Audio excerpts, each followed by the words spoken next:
Fenty Beauty follow me back on Instagram?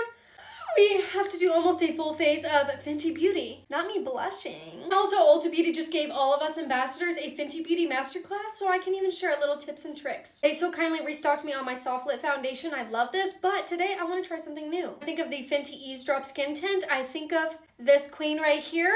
Today will definitely not be the day for me. They gave me shade 1. Also, the Fenty Beauty 110 foundation brush is one of my favorite foundation brushes because you can swipe and it will not leave you streaky. It is a skin tint, so it definitely has like that light to medium coverage, and it's building up really nicely. If you've been following me, you know that I love this Fenty Beauty. I don't even know what it's called. We're Even concealer. We're just gonna do a little spot concealing with shade 120 and a little bit in the inner corner, a little color correction, and shade 100 for a little inner corner brightness. While we let this sit, we're moving on to cream bronzer. And if you did not know, the Fenty Beauty Match Sticks are a cream to powder formula, so I don't really like to typically swipe it on my face. I actually like to warm the product on the back of my hand. Evenly coat that brush, and I'm using shade Amber, which is just the perfect bronzer color for myself. Literally took 2 seconds to blend. Cream blush, the shade Summertime Wine is the most like perfect pinky red. The leftover product I like to do a little bit on the nose, forehead, and then the rest on the chin, just so the face looks really cohesive. And also, that's why I didn't blend out the concealer, because it's going to help melt the blush and the concealer together.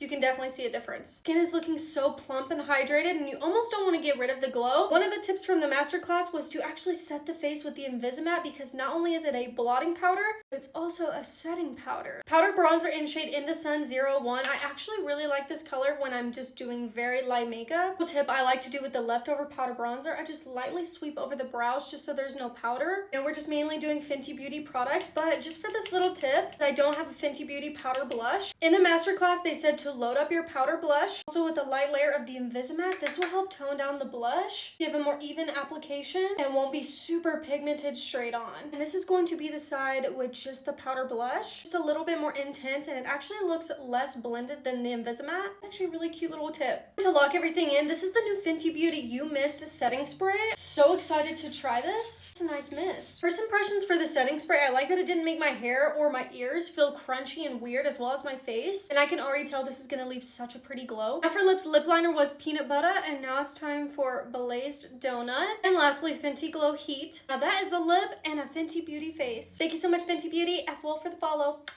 What do you guys think?